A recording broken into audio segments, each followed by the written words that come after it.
forgotten people. Hear our prayer.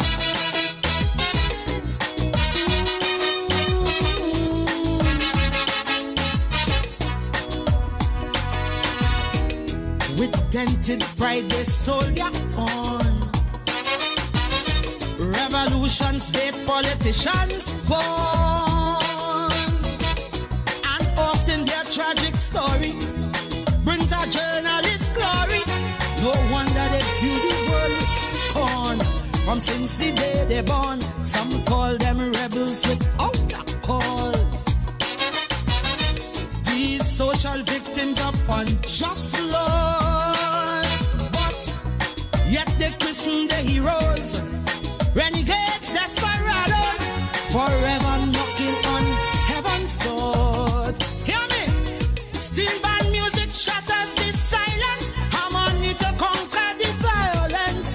Big men run when cops approach, fighting for scraps with the cockroach. Young Turks, they're tough protecting, almost every young girl expecting. So tomorrow begs till a borrow, there'll be another voice from the ghetto. Crying, Lord, crying, crying, yeah. Voices from the ghetto, crying. Compitico, mama, crying. Compitico, papa, crying. Voices from the ghetto.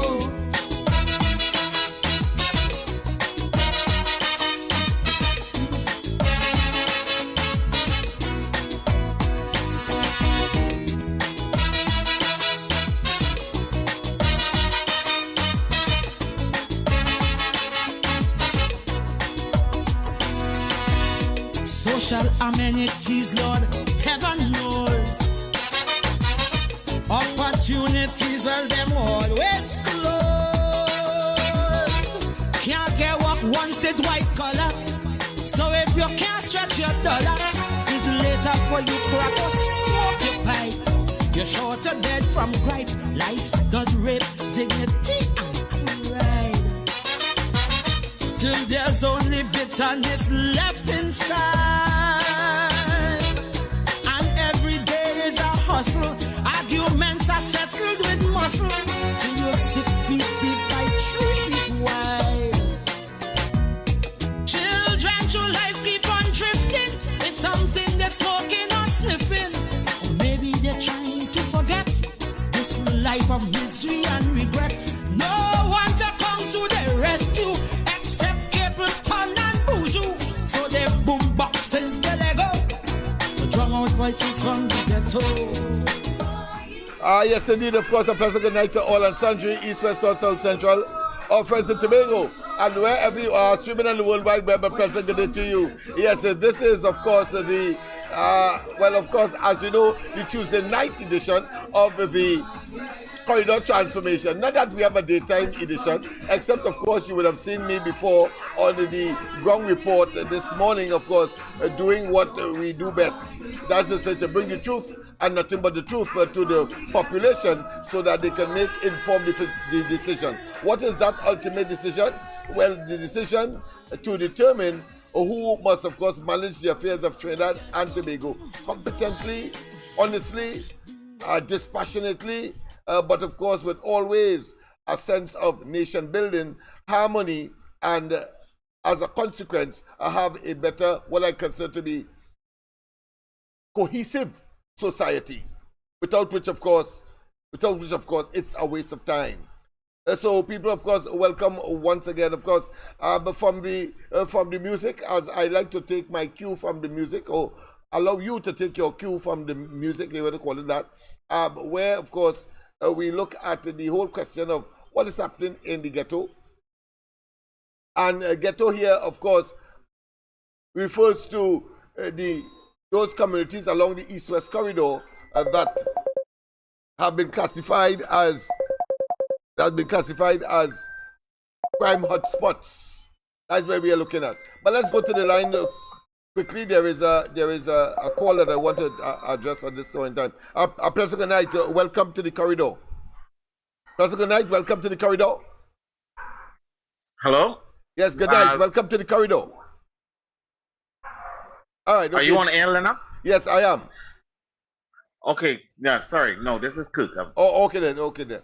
Yes, yes, indeed. Of course, that is a call that was meant not to be public. Let me put it that way. So, people, yes, indeed. Of course, we continue, of course, to treat with the situations in the ghetto. But of course, I cannot for the life of me not bring to your attention that dialectic that exists. On the one hand, you have what is called the subterranean cultural dynamics at work. Subterranean meaning that people who engage in activities that is unacceptable by the society. So whether it is crime, whether it is expressions, language, or parlance, if you want to call it that is unacceptable and therefore informal. And then you have, of course, the formal part as well of the ghetto, the same area where people are very ambitious. They go to work 24/7 like everybody else. They would have been qualified, not necessarily in the higher level qualifications, because one survey that we did in Laverton, for example, showed that there was one, I should say, pilot looking to, person looking to get his pilot's license, so he's not yet a pilot, right? And then we have, of course, about 3 or 4 lawyers, resident, I'm talking about residents in Laverton, but strewn, of course, across the geographic space that we consider to be Laverton. And I'm talking here from Malik in the east to, let's say, Charlotte Street in the west. I'm using the same parameters and the same coordinates as that of the East Port of Spain Development Company. Of course, that company never bothered to, of course, take that kind of statistical note that exists in the community. I suppose maybe after tonight they will want to focus there. But you need to know who are the higher level professionals that are resident. I don't think there's any doctor. No, we never discovered any doctor, but about 3 or 4 lawyers, maybe about 4 now, because we have, of course, that young man who just recently graduated and got his practicing authority from the courts, from the Betham. So we have at the time when we took the survey, we had a pilot that was in training. You have no doctors, no medical doctors. We have a few middle-level bankers. We have a few middle-level insurance agents.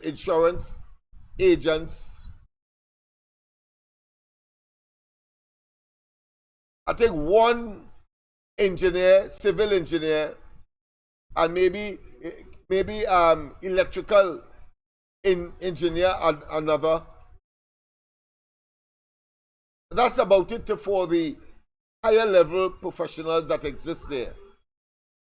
In terms of high level entrepreneurs, we have none. High level, I'm talking about people that making, of course, let's say $1 million and above. No. We have, however, a sprinkling of some companies that would have, and resident, of course, in the Laverton area, have contracts that may value more than $1 million, $1 million and above.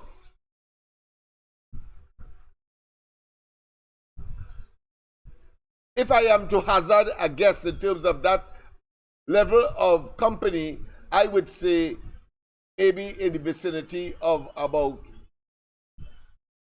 less than a dozen Let me put it that way, less than a dozen.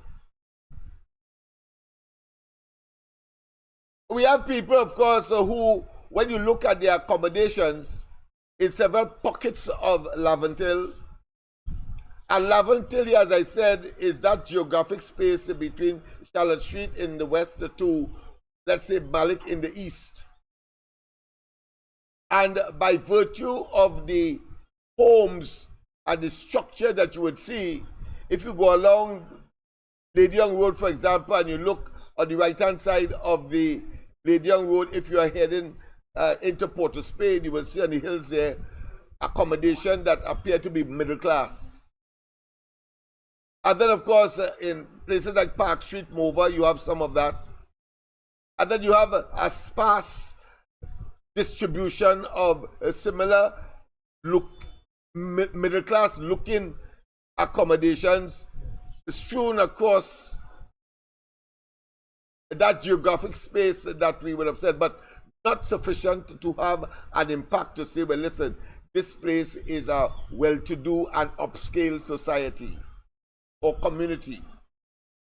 Because intermingling and occupying the spaces from one middle-class looking home or house, there are multiple real estate, or should I say accommodations, that will not be classified as, or cannot be classified as, middle class. And there we have it. Why am I so particular about the presence of these elements in a community such as Laventille, for example, classified as a crime-ridden or a crime hotspot or community? Why? You see, in a community where, let's say, pilots, doctors, lawyers, engineers, university graduates, persons going to university are common, there is a different mindset, and that impacts, and it gets a life of its own as everybody attempts to compete with each other for some kind of space in the area where the air is rare, whether they want to go to university, whether they are bankers, whether they are insurance magnates, whether they are businessmen, or whether of course of making over $1 million, etc. That has a mindset of its own that it creates. The buildings, the homes will be upscale. And don't tell me I don't know what I'm talking about, because you see, I am saying this with a high degree of specificity, because if you compare, of course, where I'm talking about with, let's say, that area just west of Charlotte Street, and therefore that area that I describe as Laventille, you would see that it is commonplace to have a doctor, it is commonplace to have a pilot, to see a pilot walking the streets. It's commonplace, of course, to see a businessman, a magnate walking, and of course fraternizing, maybe participating in some exercise around the Queen's Park Savannah or the Mandela Park, as the case may be. The same thing for St. Anne's. It's just, of course, northwest of the Laventille that we described. And it is important, because you see, if these people were living and staying in Laventille and they are each other's neighbors, and that of course they will be familiar with the community because that is where they live, and therefore that is the place of residence, it means therefore the question of unemployment will not be a question for these communities, you know, because it means therefore that when the banker or the businessman or any one of the high-level professions as we know it in our society comes out their gate, whether they are on foot, whether they are engaging their bipedal gait. You know, bipedal gait, human beings have what is called bipedal gait, where they stand up and they walk on two legs.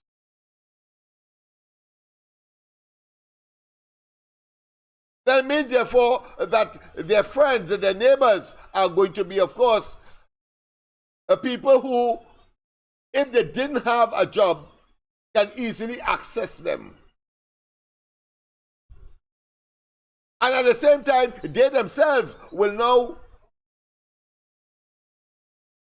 create this symbiotic relationship where they exist for their mutual benefit. The psychological impact is one where everybody will want to do well in school, will want to go to university, and they themselves, over time, and with successive generations of residents, will now become part and parcel of the upper echelons and of course be part of the what is considered to be the air is rare or the areas of profession that you may not find or will not find at all in a less, or should I say, in a ghetto environment or in a community such as Laventille. Simple. Simple. The socio-economic and psycho-cultural dynamics will be different. And that is why a very long time ago, around 1984, and then of course, over time, by 1999,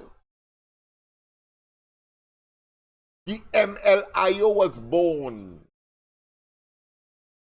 It was born with the understanding, MLIO meaning Mobile Laventille Improvement Organization, led by myself and created, of course, and got a number of persons to come on board. Inside of the constitution of the MLIO, as a consequence of what I've said earlier, we had what is called a community advisory unit, community advisory committee.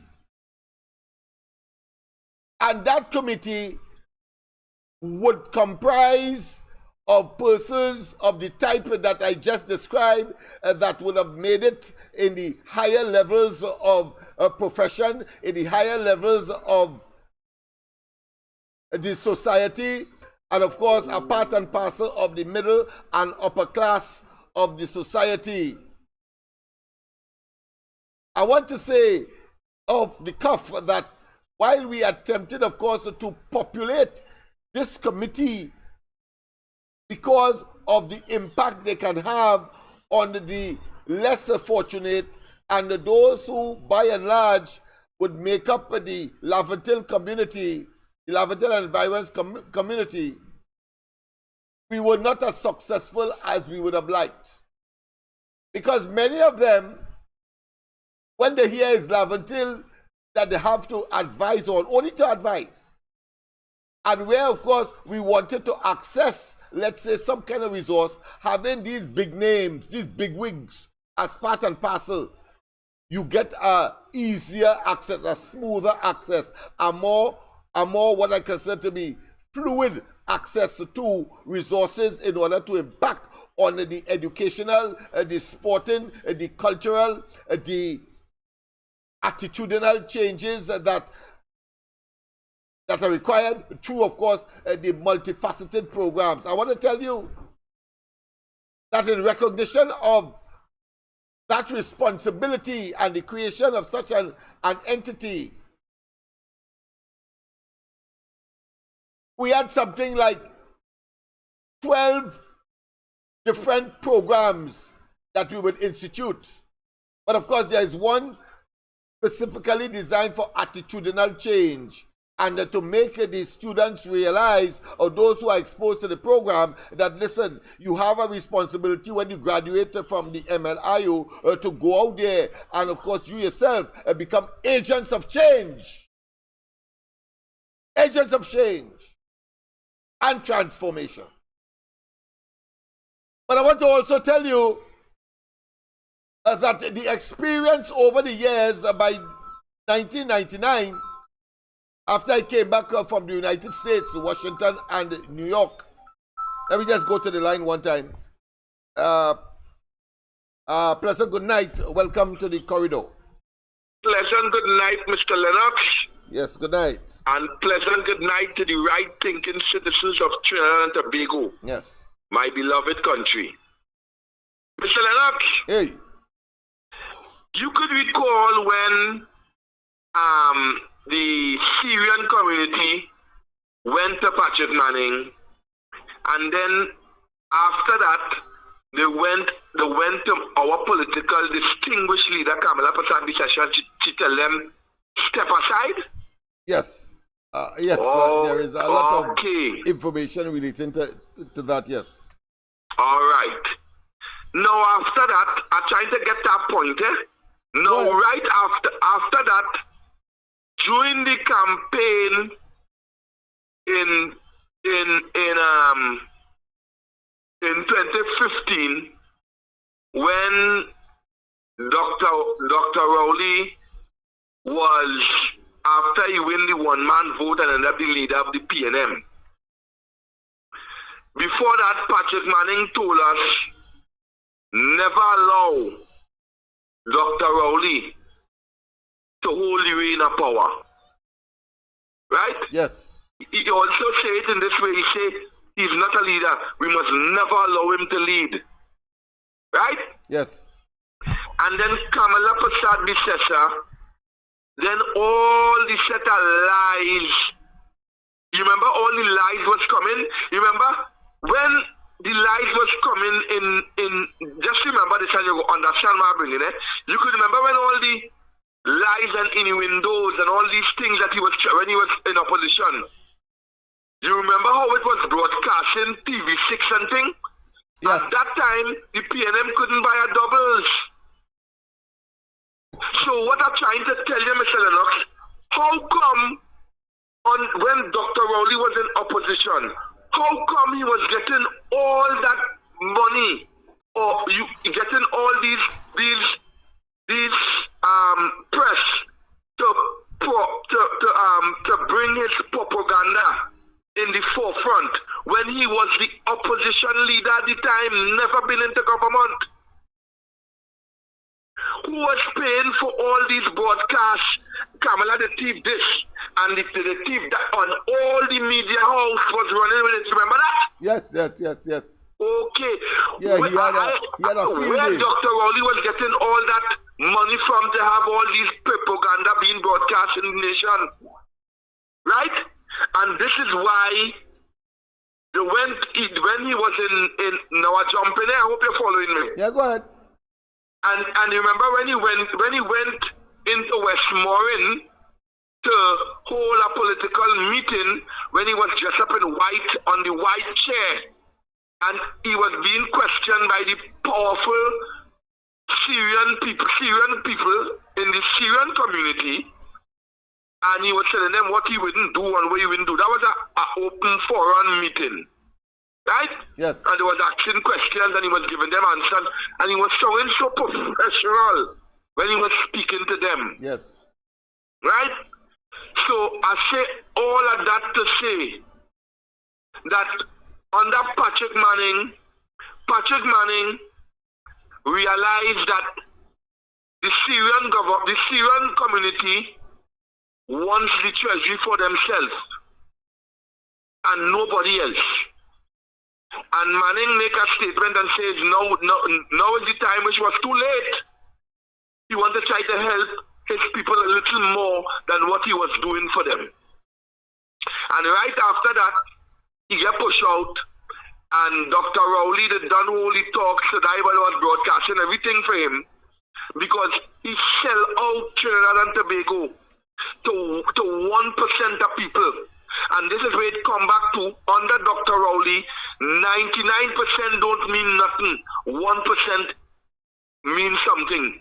Because he sell out for whatever reason, because he's we would call him, if you watch Django, and the man was asking the man, who is the man on the rag? And the same slave driver telling him, don't worry about that. But his mission as a black man, he find a black man shouldn't be on a horse. And that is the Dr. Rowley we have. And he was always like that. He sell out this country for 30 pieces of silver. And now the fouls came home back to roost now, where the country is totally out of control. They're killing police. Every minute is 10 and 15 robberies. Our border is not being watched, because all these things is meditating, and they put it in place because this is what he wants. And the rich have to get richer, and the rich is getting richer, and the poor is just expanding under Dr. Rowley's stewardship. So I hope I bring my point across for you to understand why we are in this mess. It's because we are under the PNM, we allow one group of people, which is 1%, to control almost everything in this country, and now we're reaping the benefit. We're reaping the reward of what we allow to happen. And not only the PNM, the people of Trinidad and Tobago is we allow what we in today happen. What we allow to happen, happening right now. And it's no better to get, it's worse to get if they continue like this. Mr. Lennox, I hope I bring my point over for you to understand. And thanks all the time for this contribution. Thank you very much. Thank you very much for that contribution. And yes, the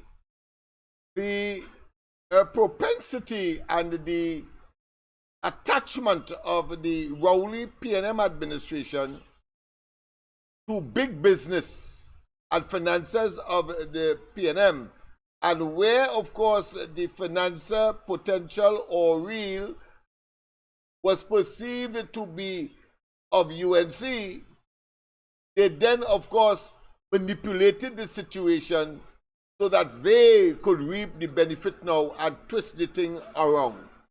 So that the 5 companies that they said would engage in cartel behavior, remember that? Whether it be, of course, Namalco, whether it be other companies that were listed by Stuart Young, notice they ain't talking about that again. They ain't talking about that again. Calco, Ramit, all of them were supposed to be persona non grata. They should be, of course, excommunicated from the society because they are so corrupt in collusion with, of course, the UNC. Well, today, they're the same ones that are getting all the big contracts. And just in case you missed it, we, Andy and myself, were brought for defamation in the High Court because we said that Junior Sammy was a construction god, and they see that as a defamation. But we said other things that would have caused their counsel, Ramesh Lawrence Mirage, at the time, to make a case before the court. And we were found, I wouldn't say we were found, but we agreed on what is called, of course, an arrangement where we accept liability. And it turned out that meant that we would just pay about $7,000, which we never paid. But it was organized by Ramesh because the target was, of course, the radio station, 104.7, which today, of course, they have been found guilty of defaming Junior Sammy. But the point I am making, in our case, And I'm not going to go into much details because if I do that, it will take up all of the program, except to say that we had evidence from an international conference on Junior Sammy, but of course, in this case, it would have been, of course, their paving company that is the subsidiary of Junior Sammy,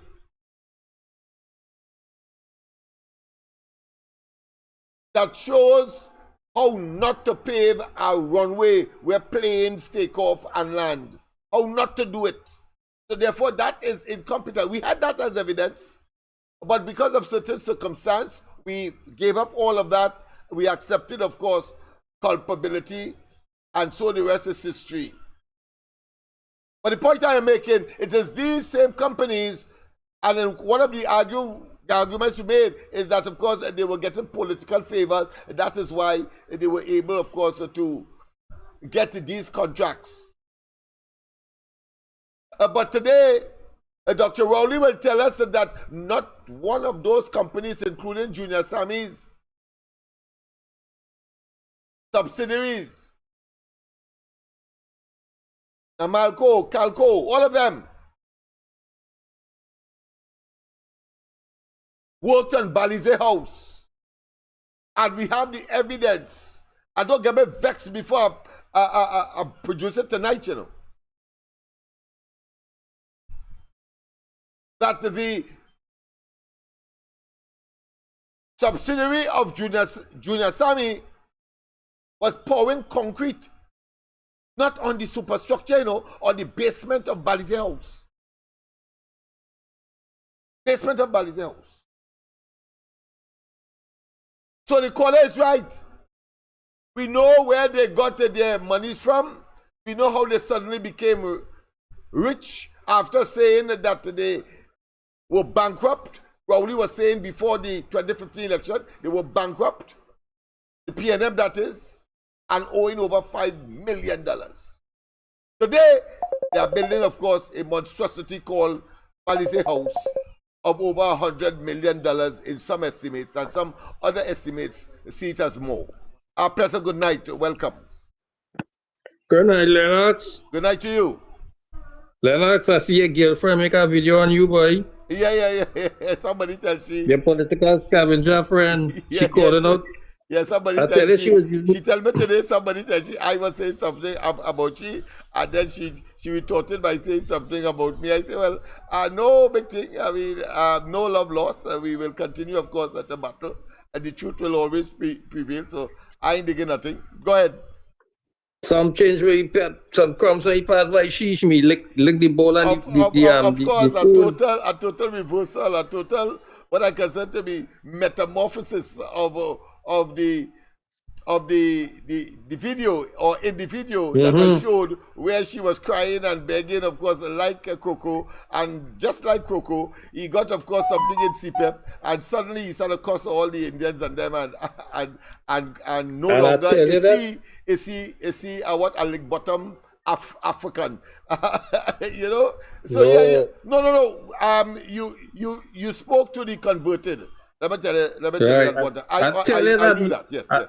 Yeah, you said that. I tell you, some crumbs go come she and she go start back again. I tell you that. Yes. And before you know it, the crop. I saw the crumbs when he come from by Stewie, because she rolled back in him up, boy. Yeah. She rolled back in that Stewie, boy. Yeah. And she said the Kamala have to answer a question, because that is the truth, and Kamala this was involved in that. What Kamala personal business have to do with anybody here? Well, you know, she herself was accused of that. She herself was accused of that. Tell you. That is common knowledge, of course, in the Beatum and elsewhere. So I'm not going to go there. That is water under the bridge. I merely discussed her. I would not normally do that, but to show that how the PNM will, of course, forsake their own, who they consider to be ineffective, who they consider to be null and void and of no effect. And in spite of the fact that she may be satisfied with the sprinkles that she would have gotten, I can tell you, I'm sure that she's not totally satisfied. But that is another matter. Go ahead. Don't worry about she. I tell somebody else tonight. I tell you, them is political scavengers. Them Yeah, scavenge for that's a good anything term. that That's they a can good term to find. use. That's a good term. Yes, scavengers. Yes, Yes. political scavengers. That's what it is. They could call them political cobos too, because cobos are scavenger and all. Right? Anything they can circle around and get, they're taking and eating. And they don't care who's about the people suffering, you know. Yeah, no, no, No, it's no, only no, about the no. bank book. That is not of their concern, and that is what is despicable. And the thing is, they know because when it is convenient, and they want, of course, to draw the attention of those who were supposed to be taking care of them, or they ought to be in a better position than they thought they should have been at that point in time. They then, of course, cry out, and as soon as that is remedied by doggy look a bone, then of course they reverse their position on the basis of that doggy bone. So The, wo- let's not have too much on it. I like to deal with things for educational purposes and to make points. It's not to lambast or to malign, but to demonstrate for educational purposes. I will use a particular topic. So she was just used in that context and nothing more. If she wants, of course, Brother to man, engage, that's her you business. you rather defend nothing by them kind of people, you know, because them singing for the supper. Them getting paid to Well, do that's what the they have point to I'm do, you making. know. That's the point I just made. Yes, yes. Right. So you have to expose these individuals because there's a bunch of frauds. Yeah. Right? Yeah. Them not here about the public interest, them are here about their own interest and keeping that wicked, evil party in power. And she's so foolish. I mean, is a person is my friend, but of course, when coming to dealing with the wider Trinidad and Tobago, of course, you can have no friend. And what she did by reversing her position is to show, is to ratify, is to confirm what I was saying. In that, when for them they are able, of course, to achieve their personal agenda as minuscule as it comparatively speaking, they then, of course, reverse their position, and for nothing, they will, of course, go on the rampage. And in this case, of course, a futile attack on that which has exposed them for who they are, and of course, what they have to say has no real value, and their credibility cannot be salvaged in one way or another. They could jump high, they could jump low. That is the reality among the majority of the population. And so, mission accomplished as far as I'm concerned. Well, she get good tonight on our next platform because the two talk show hosts there play that video and they she have it left, right, and center. They ain't clean, Well, I can clean and clear like imagine, you know what I'm you. saying? So I have gone past that because that serves its purpose, and the people will see for themselves. And when others like those persons Because get into that is the the one nitty-gritty, then of course it just verifies, it certifies what I'm saying. No need for me to say that which is obvious. That is how I know she do a video on you because they play that clip and I ain't Lennox name calling up there. I said I come and tell you something. I want to know what's going on. Yeah, I spoke to her today and she told me as much. And I said, well, no big thing. Yeah, you go ahead. But of course, knowing that a fool and his or her money is soon parted, but a fool may make money, but it takes a wise person to spend it as well. So all of those things I would, of course, put into the equation to let them know that they cannot be that foolish and pretend to be wise by their consistent inconsistency. The consistent inconsistency. Go ahead, my friend. Well, they inconsistent enough to be foolish. How about good night, Lennox? Yes, my friend. Yes, my friend. Well said, my friend. Yes, indeed. So let me continue, of course, with the situation with respect to higher level things, of course, we are talking tonight. And I was making the point that here it is, the party under Rowley clearly has gravitated, of course, and has again done a reversal on its own principle stance that these people are detrimental to the citizenry. They have, of course, unmeritoriously raided the treasury of the country with, of course, in concert with the UNC, and all of that. And today, they are the preferred contractors for the PNM. And I want to say this. The highway to Point 14 is not completed. That is a misnomer. That is disinformation and misinformation. The $1 billion that Rowley claimed was supposed to finish the highway, and later down the road, typical of his meandering lies, is that consistent with that, is that he said that they gave the money on the condition, the $1 billion that he said he got back, that they may have to pay the main contractor from Brazil eventually with interest. He said that they gave it only to do what they did there. No, it was supposed to go from the bay right down to Point 14. It stopped now in San Fernando or just on the outskirts of San Fernando, and of course that piece of the highway that fell into the sea is yet to be either compensated for or reconstructed or in any way rehabilitated. But let's go straight to the lines. A pleasant good night. Welcome. Brother Lennox, good night, and good night to everybody. Yes, good night to you, my friend. I hope you hear me clearly. Who start talking about the woman, the activist woman? Yeah. Don't talk about Julia Davy, yes. Oh, the one paint clip woman. She was only paint the bottom of her lip. First I see that they only paint the bumper of the car. She can't paint the body at all. Well, boy, and if you look beyond that, you will be ashamed as a male. But let me don't go further, because that's my friend. in different circumstances, of course. Yeah, in different circumstances. But go ahead. But Lennox, you don't have enemies or friend like that? Oh, you're sure right. That's another poignant point that you have made here. Yeah, you don't need enemies like that. You don't need enemies when you have a friend like that. I agree with you, because I mean that is total poison, toxic. I mean erratic. I mean nonsensical, intellectually depraved, in intellectual and cerebral decline, non-compos mentis of unsound mind. All of those maybe engulfed in one individual. I mean that's a saturation that no human being would like to be in, because today they're in one place and another, and tomorrow in another place, and anywhere in between you could catch them. But go ahead. I want to ask you something. And you are Mikey and my auntie. Whatever happened to the $2.6 billion missing now with the audit and all kind of thing with him? But that just dead under the stars now.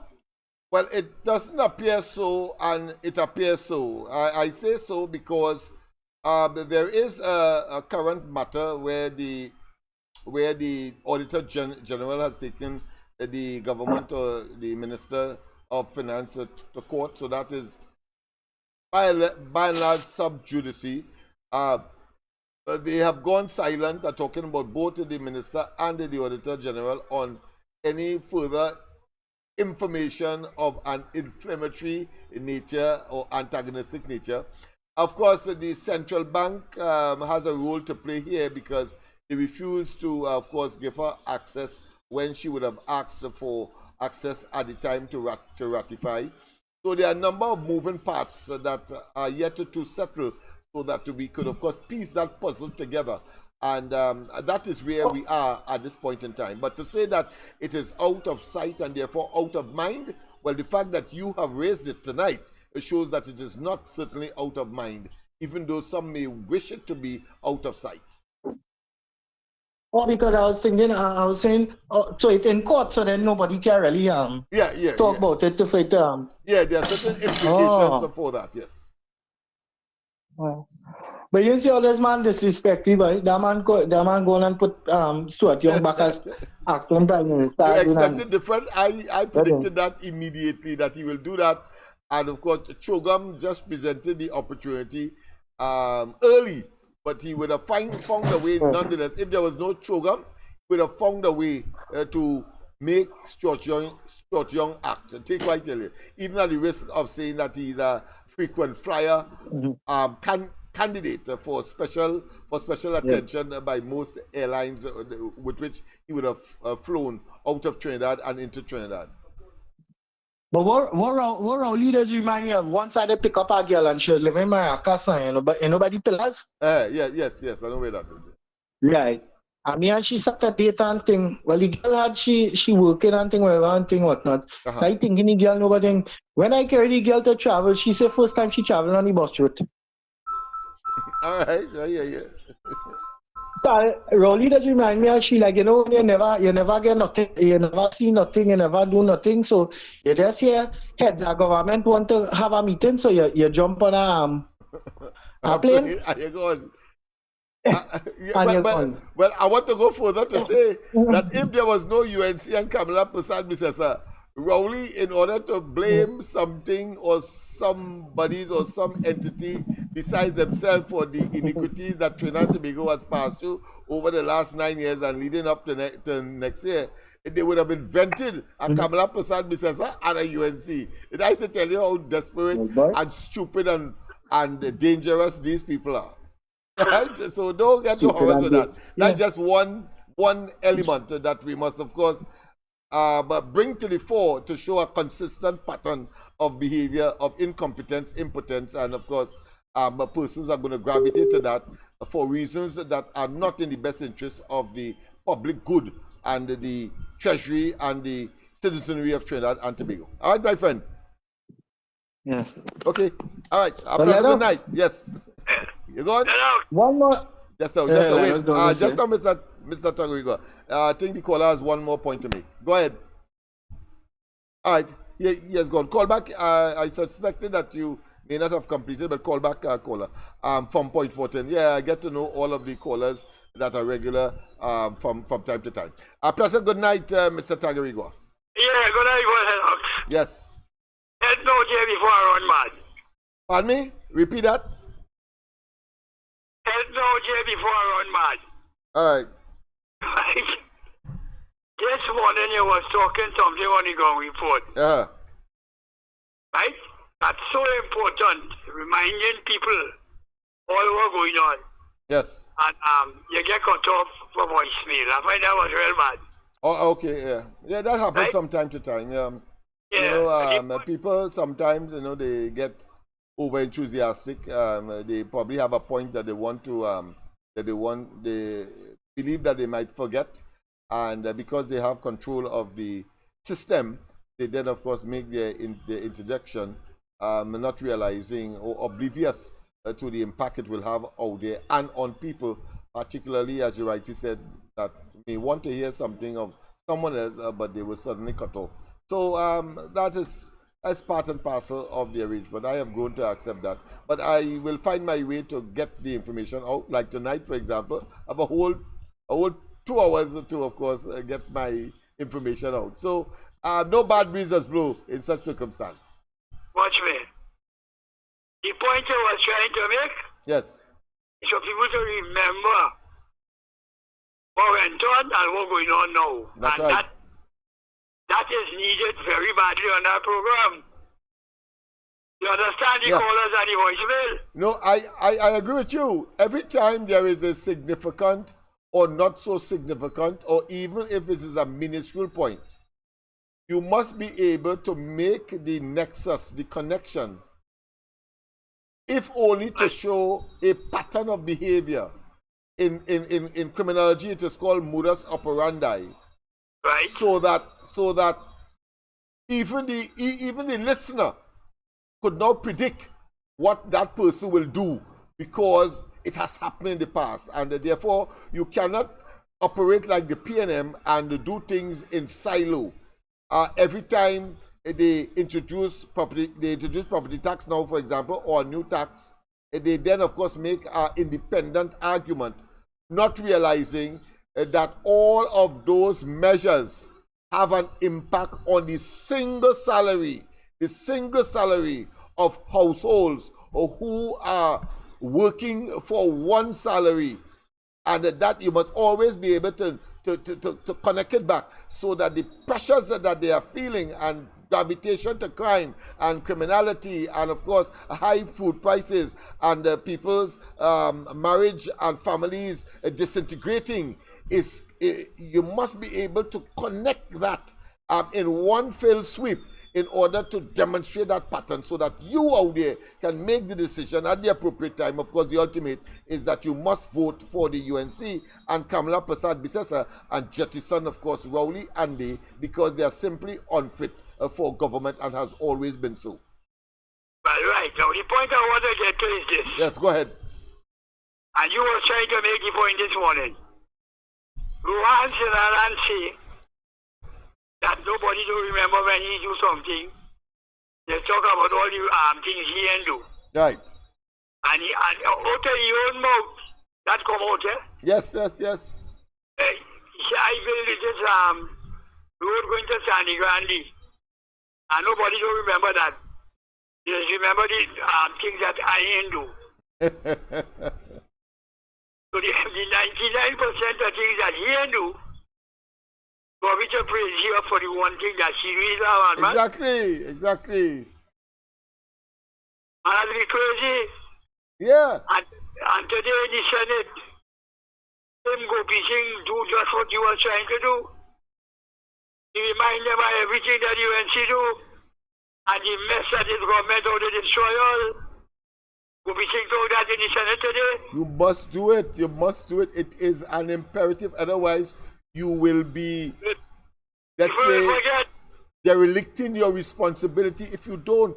Because remember, the other side is claiming that they are so pristine, that they are so immaculate, that they are so productive, that they are so advancing the interests of the people, when in fact they do one or two things. And because that was successful, we must forget the millions of things that they did wrong. That is madness. And I'm going to give an example as we are on that after, of course, you would have completed your presentation. You know, up to today, taxi drivers and all them places, Kudupia and Kelly Village. Everybody is talking about how bad you did like on the road. Yes. And they take it off immediately as they come in government. Yeah. Because they don't want people to remember. That's right, yeah. And go fishing, bomb them today. Remind them how they go to UNC do. And how they come and shit up everything. But I think they're going crazy at Lennox. But of course, I've always said that those who the gods wish to destroy, Greek mythology, they first send them mad. And so they are in the first stage. And of course, you could see the whole edifice called the PNM is now collapsing. The so-called reverence or the hallowed nature or the significance of the Constitution. We see that has now been eroded. Rowley cannot now say that the PNM stick to their constitution religiously, and of course they try to use it to use that position in the past, at least before this current, let's say, iteration of hypocrisy. He cannot now say that the UNC seem to be floundering on their constitution, but the PNM remain constant like the Northern Star, when in fact he postponed a whole election that was supposed to be carded for November, the 1st of November, I believe. It was. He has no credibility. He has no moral authority. I mean, the paragon of virtue has jettisoned and has migrated to another place, and unfortunately is a place of decadence, destruction, and inevitable implosion of the PNM. Now tell me what you think about this. Randall Mitchell today in that Senate, you know who is here, Lennox? Said you have a slight chance of winning the election. You want to talk that, you know? Well, that is what they will say, because they are getting that outside there. All the activists are saying that, in spite of what people like Julia Davy may reverse her position, and she was talking, mind you, when she was saying that they were lost, and when she was disappointed, and when, of course, they were betrayed. She arrogated onto herself the spokesperson for all of the activists, you know. So therefore, and nobody has come out and said, Julia Davy, you are not speaking for me. So therefore, all of them were unanimous in terms of how the party would have treated them. At that time, at that point, of course, a little pixie dust a few days after, and she, of course, will reverse her position. And that is expected. When you man say that, Eh? when Michelle said that, they tourism minister. Yeah. He was mad, and here we say, who will want to come and invest here? If that happens, a violent, describing you and violent. They do that. They're responsible for the eradication of the violence. Yes. They are also responsible for the exacerbation of the violence, and then make these statements. And for them, they could score cheap political points with that, because they somehow are being generating some kind of confession box, some kind of catharsis, and they believe that people wonder hogwash that they're talking before, and by now they should know that people want them to get the hell out rather than that shit they're talking. But it's mad, he going mad when he talk that. Yes. Don't show them to get all arrogant. Yeah. The boldface. Listen. At one time, the greatest was Dylan. Dylan say that when the PNM is in government, he accepts that more murders occurs. There's an exponential increase. He say, and that is because the UNC is in opposition. I mean, when you hear Ben talking that kind of hogwash, illogical. Well, it means therefore Dylan and the PNM, the UNC must be in office in perpetuity. It simply means that nonsense you talk, but somehow they believe they could gain political point. And they are dotish people who, of course, repeat that, you know, because they're probably getting some CPEP contract or some European work, as the case may be. That's how they operate. Okay then, bye-bye. All right. Pleasant good night to Miss Arima. A pleasant good night to you. Yes, good night, Mr. Lennox. Yes, you and Mr. Tagari go to talk like all your meet on a block and all they talking people business and laughing. Bacchanal story. That's how they told you the song. You like that? Yes, of course. That is part of the mix. If you don't have that variety, the spice of life. All easy, all rapping so. Yes. Variety is spice of life. Let's hear what you have to offer tonight. Yes. I tune in late, you know. Okay, I ain't too long coming. All right. You show the video with Colonel Robert? I saw it. Talking all kind of bacchanal. Yeah, I saw all of them. I saw all of them. I had to put them together, pieces it's from not here. all. No, it's the one with the Petrotrin. I'm saying. Listen again. I'm doing a particular series, so I will be taking up pieces from here, there, and everywhere on the various topics that he would have, because I think that he is on the same trend like myself in terms of course, addressing these topics, and I want it to be seen that it's not me alone. Understand me. Yeah. That is the fresh thing come out the other day with Wade Mark in the parliament. And when you're jamming, you have to jam. You understand? That man has some serious information that you don't wait till it passes. You have to jam it. No, I'm not waiting till it passes. I say I'm putting it together. You know. Yes, it ain't no putting together, Leonard. You ain't look at nothing if you're talking. So the thing right there, if you want, I could send it for you. Right? I feel a better surprise just since you believe that somehow I know what I'm talking about. So I think I know you, I better prove it to you. I better prove it to you because I think it will be disingenuous of me if I did not put the record straight in terms of whether or not I saw that and and the fact that I have said what I've just said to, of course, make a Yeah, you particular have to point. jam that thing real stink and dangerous. Them people doing thing boldface now, you know. And they're staying quiet and they just ain't care, you know. That is where they're reaching, you know, they're showing their colors. So when you think and you show certain people that who miss, because not everybody does watch the Parliament channel. Some people will listen to certain, you know, certain wait, first and and it have foremost, who ain't catching. wait, first and foremost, we got not one of his coffee. Yeah, Right. Somebody sent it for me and saying. You said Parliament, so I want to know if he said in Parliament. No, I'm talking about Wade Mark. You told me that show Wade Mark. Wade Mark. No, Wade Mark come out with it, and then you know Anil put it in his way, and he put other thing. You understand how Anil does operate? Yes. And right, but what Anil's saying, although he does be joking, is some serious thing, and when people hear that. You understand? They will catch up on what's going on. Yeah, in addition to what you have been saying and what we have been exposing. Yeah, because you know, Anil does get same kind of information like me. Sometimes he get more than me. Sometimes it's the same thing, you know. Yeah. And then things just come up after. So I talk about the Alex up last night, but he talked more about Wilma Rupert and the trickery. Well, I'm sure if you're watching your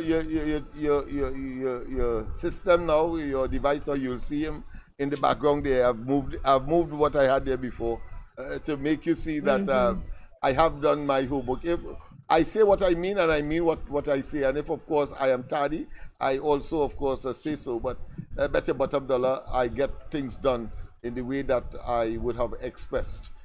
Just a matter of time. All right. So you want me to play it, and then you will come back in. What do you want me to do? Well, go ahead. I go on for now. Okay, my dear. So thanks very much, of course, for insisting that I play it now. So here you go. Dastardly and dangerous, the PNM, is they shut down a refinery against all advice. Shock the country. Shock even Rowley himself, who went on a platform and said the government is not shutting down Petrotrin. And then Rowley, the same Rowley and the PNM shut it down. You know, one of the benefits they never tell you, the PNM never tell you, one of the benefits of shutting down the refinery was that any police investigation that needed to be conducted would be thwarted by the shutdown and sending home of all workers, all security, all people who could have logbooks to know when a car went out, when a certain man went out, where he went, how long he stayed, where he was, the guard who signed it back in, went in, the pump man who pumped the oil. All of these people were sent on their merry way to go throughout the globe, wherever they go. And therefore police couldn't get witness statements could not investigate. There was no money given for independent auditors to audit the amount of oil that could come out and so on.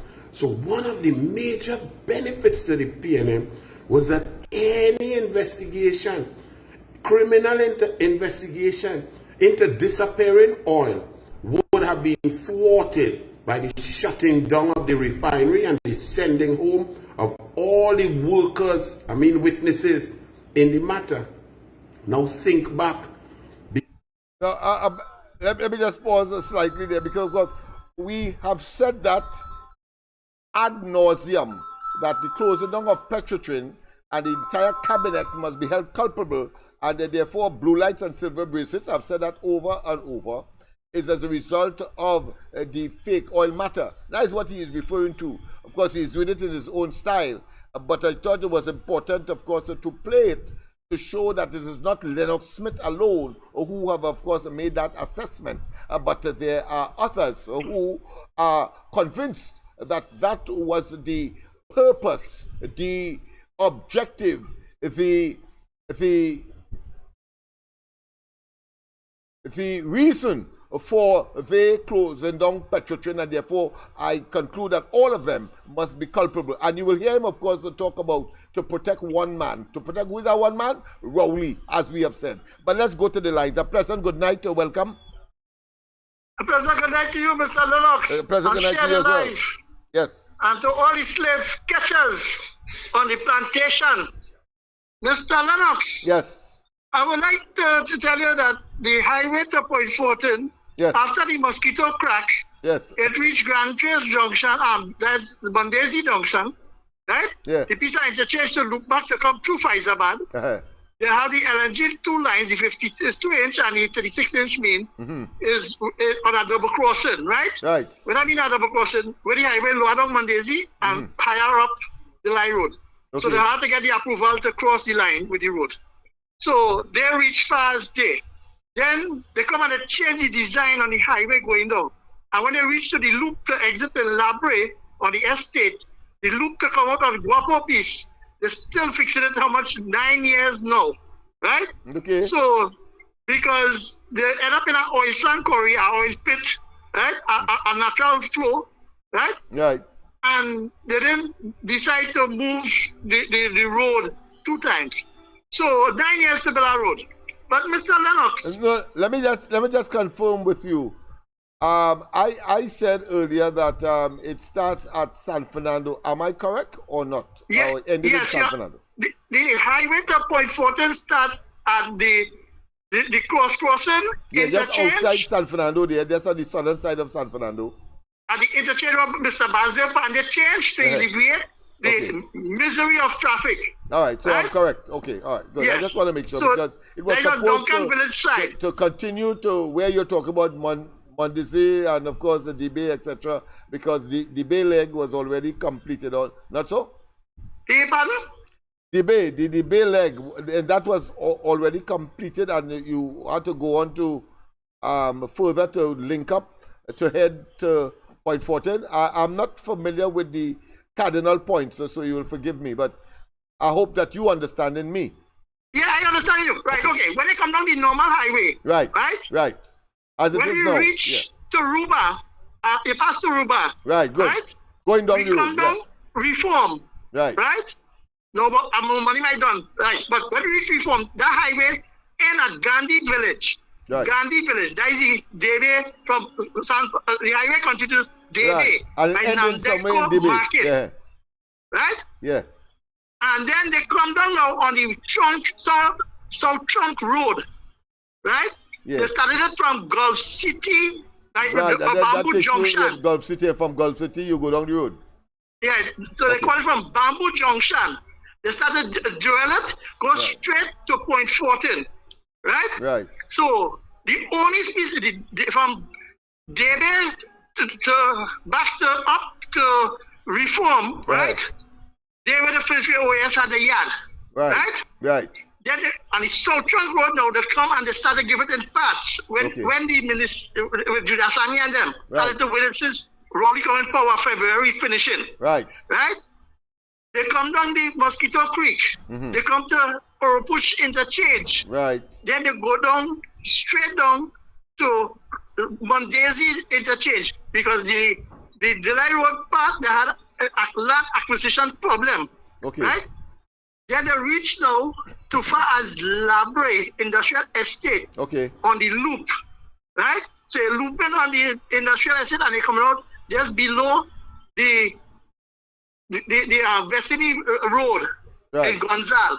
And they coming back on the old southern main road and they're going down and looping back in Duapo on the highway, on the roundabout to go down Point. And then we're going to Point. Okay, go on. Yeah. Thanks, yes. So, any other issue or there is? Thanks for that geographic description. Yeah, so all I would like to tell the callers and them, now we will be brutal and just 10 more months. And you see, Rowley want to hand over the reins to Socioeconomic, and just by decree, just like Maduro in Venezuela.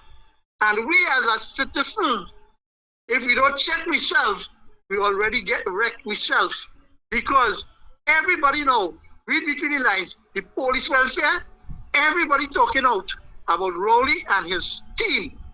And you can see the budget with all the smoke screen they bring. Look at the kind of debate them senators had. My boy Rishi Sukai definitely had nothing. Kazim Hussein had nothing to talk about. Randall Mitchell had nothing to talk about. But high inflation and we and the party like anyway. Have a nice night, Mr. Lennox. Thank you very much.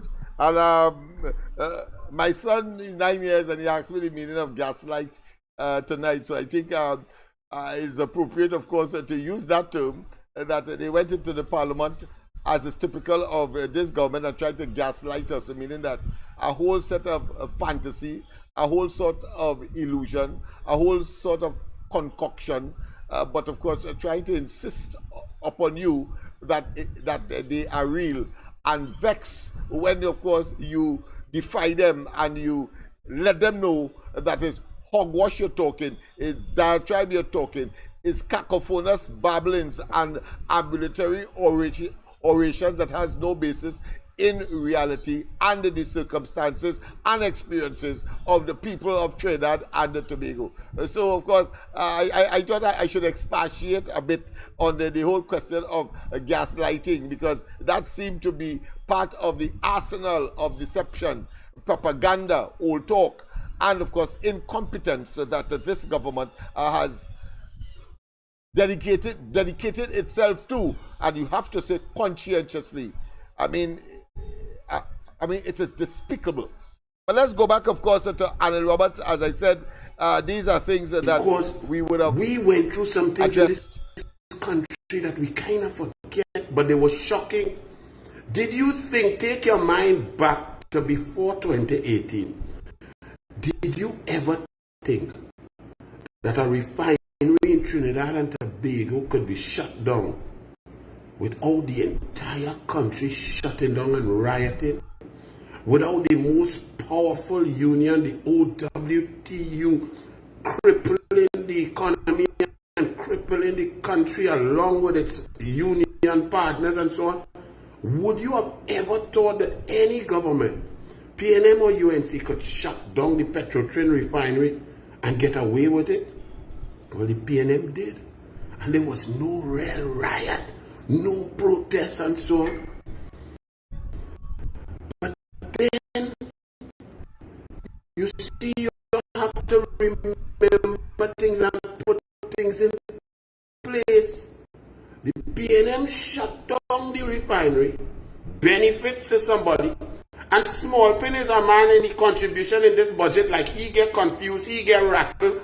Maybe he's nervous about being the political leader of the PNM and the next prime minister, and he is getting excited and confused because not only did he confess that he and the PNM is for the elites and the rich corporations, not only did he confess that it doesn't matter what corruption charges anybody is on, if they're narco-terrorists, the dictatorship, the election, that the PNM will do business with anybody, whether he's a drug runner, a gangster. Once you have money, the PNM will do business with you. Small Pin admitted that on Hansard in his contribution.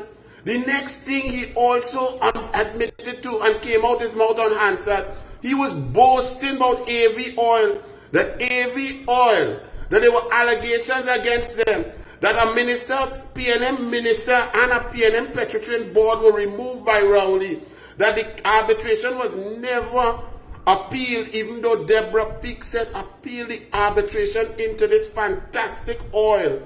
You know, Small Pin on Hansard boasting that wherever AV Oil drilling or wherever they're pulling out 1,200 barrels per day now, in the parliament, your parliament. And of course, I think that piece there needs explanation. You see, it was in the very parliament when, of course, the deceased minister under the Rowley administration, Khan, was the Minister of Energy, posted that AV drilling, and don't get me vexed before I play that tune, don't get me vexed, but was boasting that the outsourcing or the out-contracting of a certain field former operations, dead operations, dormant operations, given to private contractors to try to resuscitate or try to extract oil from what would have been considered to be dead wells. And they started to produce unprecedented, overwhelming, a significant amount of barrels of oil. That is what Khan said. Why? And he went on to say because they drilled so much and so much wells. And then it turned out to be fake oil. It turned out to be the scandal of the oil industry for this century and possibly into the future. Yeah. But today, what they did after the arbitration, and because Rowley's government is in office, they give back the contract to AV Drilling after it was suspended for a short while after the break of the news about the fake oil. Give them it back, claiming that the arbitration made that possible, and then give them, of course, the money part, or should I say the money that the oil part, the actual oil part of the fake oil attracted.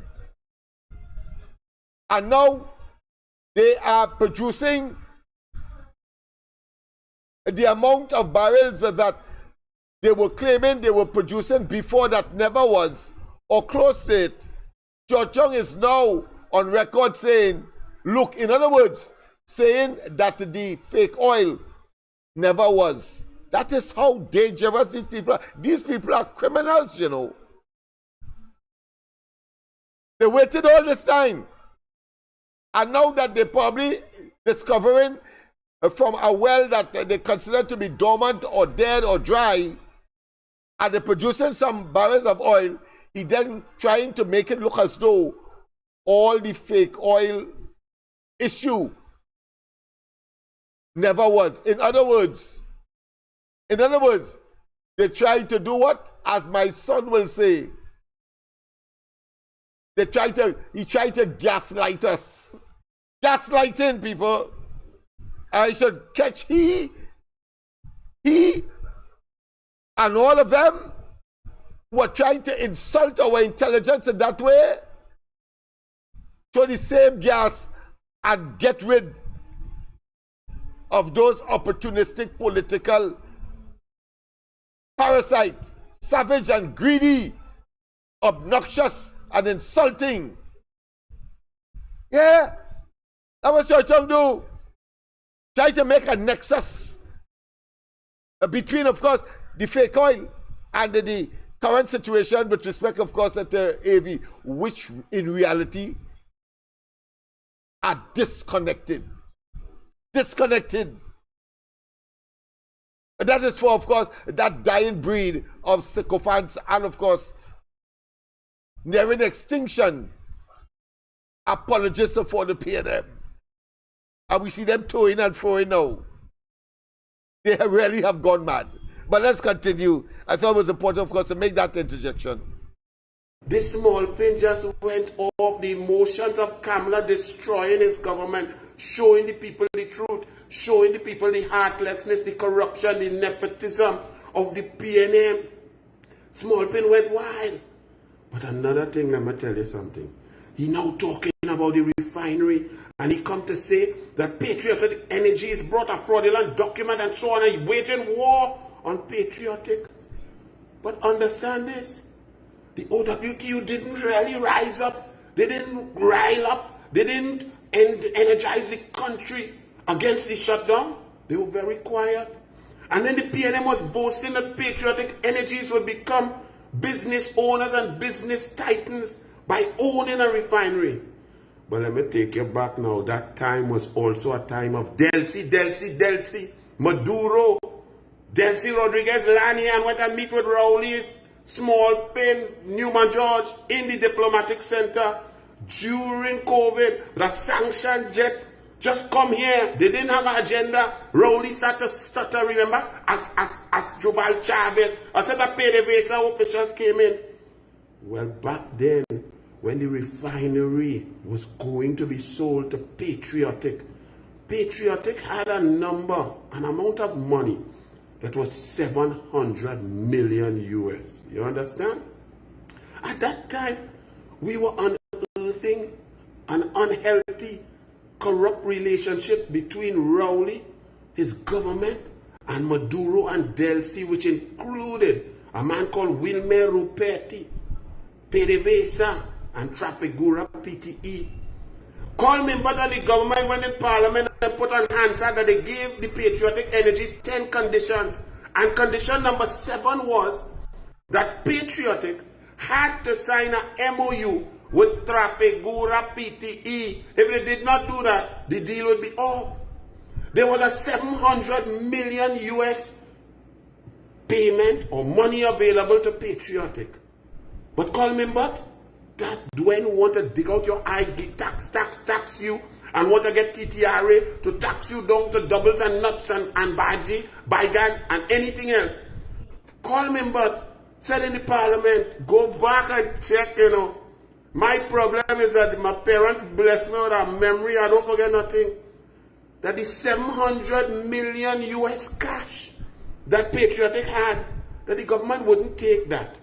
They would leave it with Patriotic to assist them in moving the project forward. And they... Let's pause there again. Because we said it on this program, apart from the 700 million, but we related, of course, the 700 million to the amortization of the 850 bullet payment that was due by the August, when, of course, the Prime Minister made that what I consider to be horrendous and dreadful, as well as dangerous, as well as economically debilitating for Trinidad and Tobago statement that the Petrotrin will be closed down because they had this bullet payment to make for $850 million. And I said at the time that if Patriotic was, of course, providing 700 million, then it was against the public's interest for the government not to take that money. And of course, if they had taken that money and pay it on that particular 850 million that was owing, it means therefore they would have had 1.5 or 1 million 500,000 US alone to pay. And it is a consequence of that I am saying that the government, the entire cabinet must be held criminally liable for, of course, jeopardizing the interests of Trinidad and Tobago by not acting in its interest. And therefore, there must be something more in the motor that is cynical, that is inimical, that is wicked, that is diabolical, and that is not in the best interest of the people. And therefore, that is a breach of their oath of office, and they must be held criminally liable, and an investigation must be launched into every single member of the cabinet that contributed to that decision to close down Petrotrin. Yes, take the 700 million and put it on the 800. How come you ain't do that? But no, you had the option of renegotiating that 800 before you close it down. It was an option. And you still want to close it down only because to save Rowley and his association with, of course, the fake oil. Well done, Anil. Well done, Anil. Could take 11 years to pay off the amount, the cash up front for the refinery. I was like, but what is this? You want to sell a refinery, but you don't want money. Colm Imbat don't want money. Colm Imbat reject 700 million US. Then I continue to research. Coincidentally, remember there were US sanctions Maduro, Delcy, Venezuela, Wilmer Ruperti, Trafigura were doing everything they possibly could to get money for Maduro, to break sanctions. And what they had, PDVSA had a 700 million US. Let's pause and take the call. Pleasure, good night, welcome.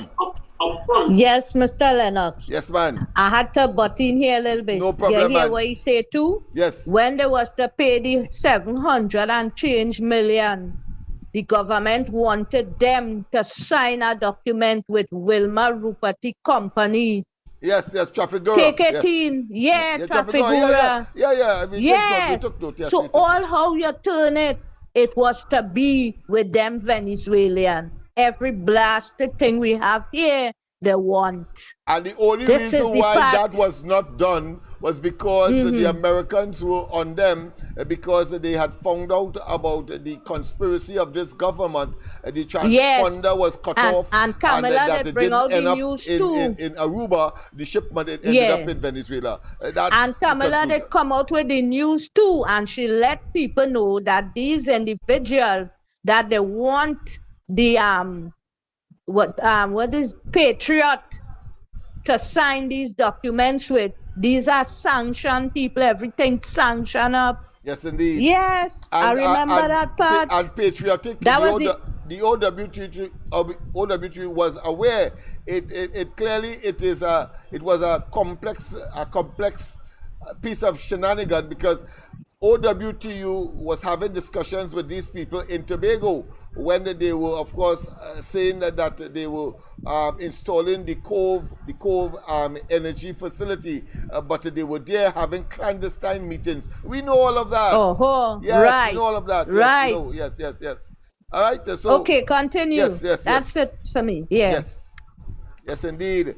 So people don't feel we don't know here on this program. We know, and we are going to expose as others assist us in so doing. Iran and Russia and whoever, China, whoever wanted to buy from Maduro could do so. They would just float these tankers, these huge tankers out in the open ocean to evade sanctions.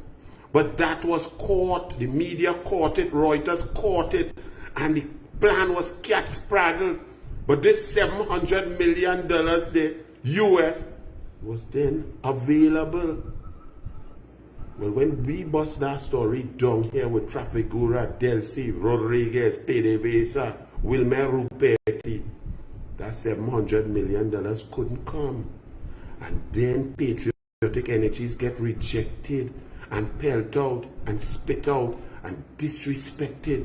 And now the PNM, that was very willing and able to assist in any form or fashion, patriotic energies who didn't fight them, the OWTU, allow them to shut down the refinery quietly. I would have never thought that could have ever happened, no joke. Now PNM attacking and accusing the patriotic energies people. And just an aside, the only other person who loved Delcy, Maduro and so on and has congratulated them on their election victory is David Abdullah of the MSJ. So he, Smallpen and Rowley congratulated Maduro on his election victories, democracy, never mind 8 million people out of 23 million people have fled that dictatorship. Rowley and Smallpen said, we doing business, and Kamala is terrible for trying to fight for the rights of human beings and the downtrodden and all the migrants and the people of Venezuela and the people of the world. Kamala is terrible. Rowley is great to do business with Jindal and Delcy and Maduro and whoever and Oana from Nigeria. Anybody with corruption charges, Trafigura, Wilmer Ruperti, PDVSA, call Rowley. Now they're attacking OWTU and patriotic energies about fraudulent money and 1.5 billion. Tell us about the 700 million that had come. Tell us why Coleman but rejected that initial cash payment.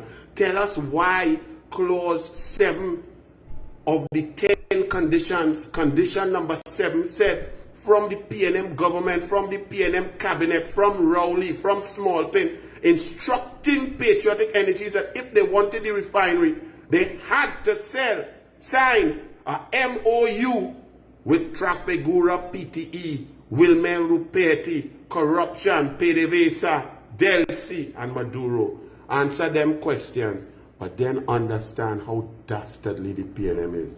Once you play with dog, you get fleas. When you play with corrupt individuals, they will turn on you and spit on you and lie on you in the sanctity of the parliament.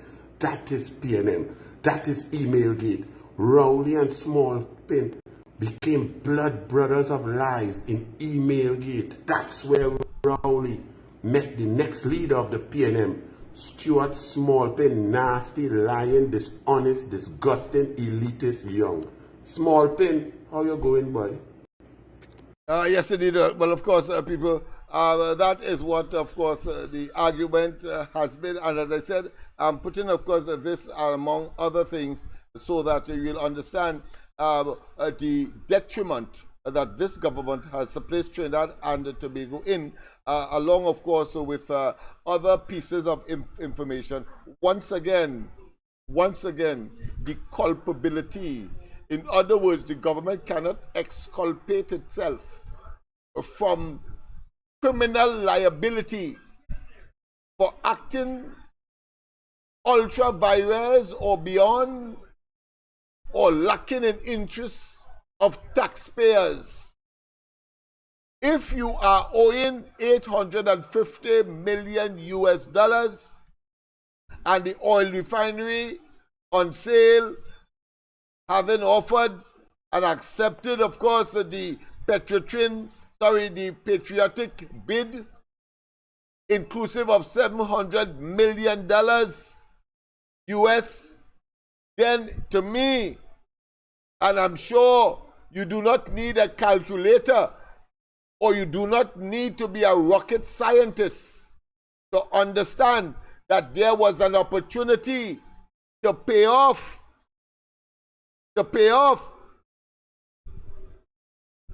a substantial part of that 800, almost what, in the percentage terms, it will be about 90% or just above 90%, about 95% of that 850 million US that Rowley told us was the first reason for closing down Petrotrin, because it couldn't wait.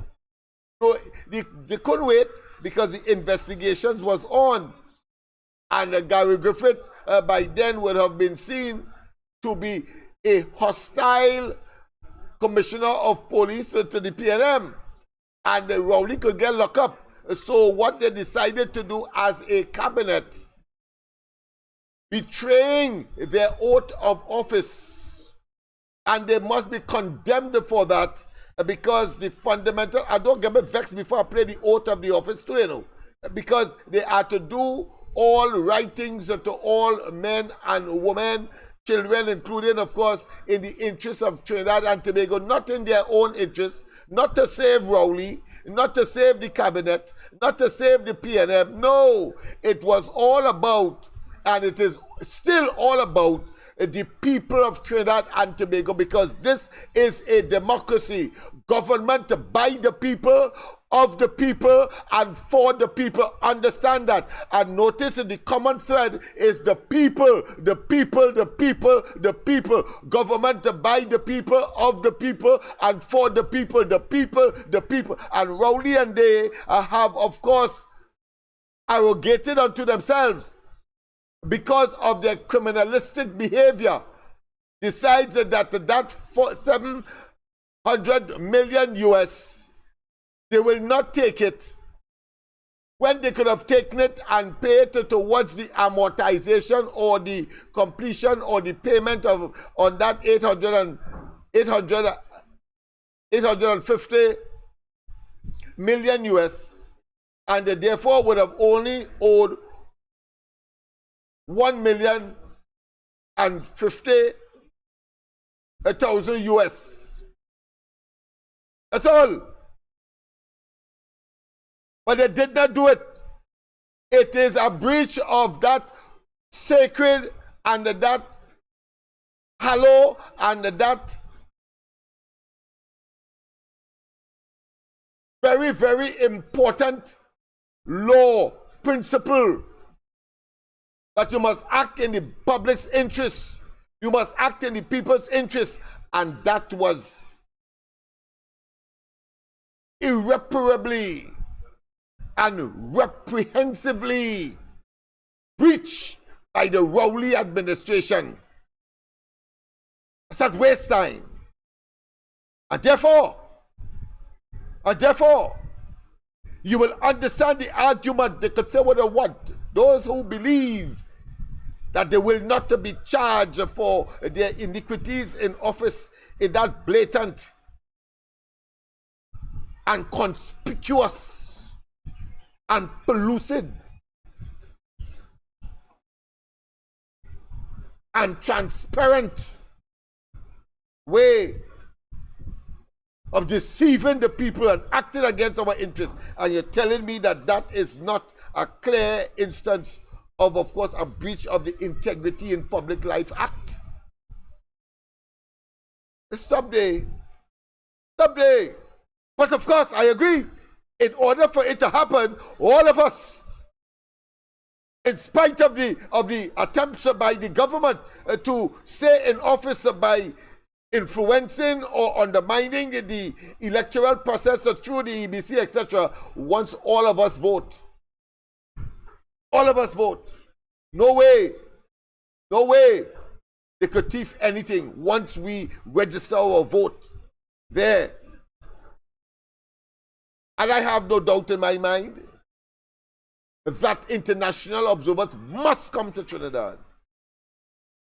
Let me put it this way. Rowley is faced with the Hobson's choice. You're going to see in a few more days and weeks why I could say with a high degree of authority, I could say with a high degree of conviction that he must, on time, he could do nothing more. Whilst he could have calculated during COVID, he cannot calculate outside of COVID, as has been the case in 2015, when observers were here in the previous elections. In 2010,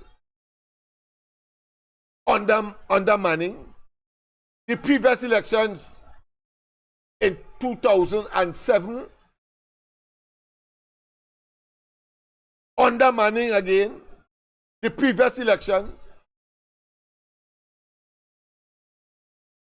in 2001,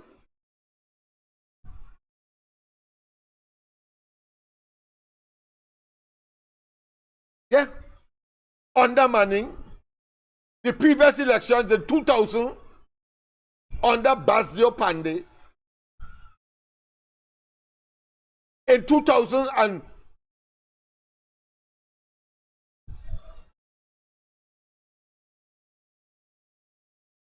previous one, 2095, under Manning, the previous one in 2001, no, not 2001, in 1991, sorry, 1991, under A.N.R. Robinson. The previous one in 1996, when the PNM was decimated to the tree, under George Chambers. Yes. Yes, people. Rowley asked his grass, he could try to thief as much as he wants. He must bring observers here for the next elections. And I'm going to add, after I complete, of course, the historical antecedent of election observers in this country. And prior to that, 1981,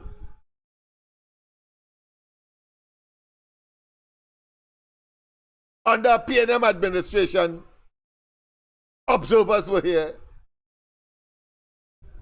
And I'll stop there. But why Rowley will have to make sure that observers come here? Because of his mouth. He has said that he is not prepared to do so in the last local government election of 2003, last year. Oh no, sorry, 2024. Sorry, what happened to me? Again, mix up, but I ought not to. 2024, yes, August, last August.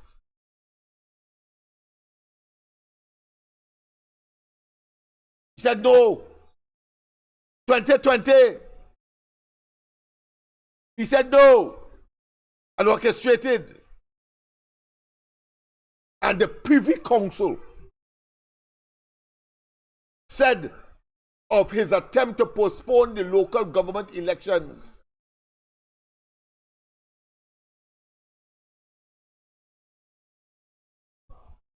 Told him in no uncertain terms. It is, of course, all over the globe. As part of the jurisprudence and part of the court records of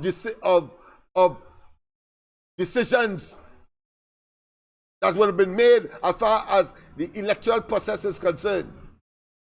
Privy Council told him and told us and told the world that Rowley and they tried to undermine our electoral process.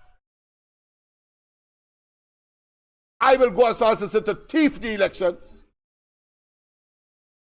but to stop the elections, in a sense, by going to the parliament and, of course, causing 3 additional seats to be added to the THA, and then with a slim majority, only 22 seats, cause the EBC to go and, of course, divide up electoral districts that favored the PNM, hoping that they will break the deadlock of 6-6. But instead, they get the backsides whipped to a frazzle. They're lucky they get 1 seat of the 15 seats, 3 of which were added to the 12 by that mechanism to try to get an unfair advantage and to manipulate the parliament. The whole world will know that we have an anti-democratic viper called Rowley, and a party that is prepared, even though it has been the longest in the sphere of managing the affairs of the country in government, longest, but they're proven to be poor promoters and, of course, observers of democracy and the electoral process, and therefore he must bring in international observers for the 2025 elections. President, good night, welcome. Good night. Good night. Yeah, this is San Fernando calling you. Yes, President, good night to you, sir. You notice in the end of the tape, and Robert talk about the email gate. Yes. You notice that, right? These people have to make a serious deal, because email gate was one of the biggest lies that passed through the parliament. Right, because if you're sending an email and you're spelling words wrong in it, the email can't go. That's right. So but it was never. It was a concocted piece of material. In fact, the Commissioner of Police said that 3 years ago that something somebody cut and paste. Yeah. And couldn't spell. Yeah. Right. So I know the issue here is on the Petrotrin and the closing down of the Petrotrin thing.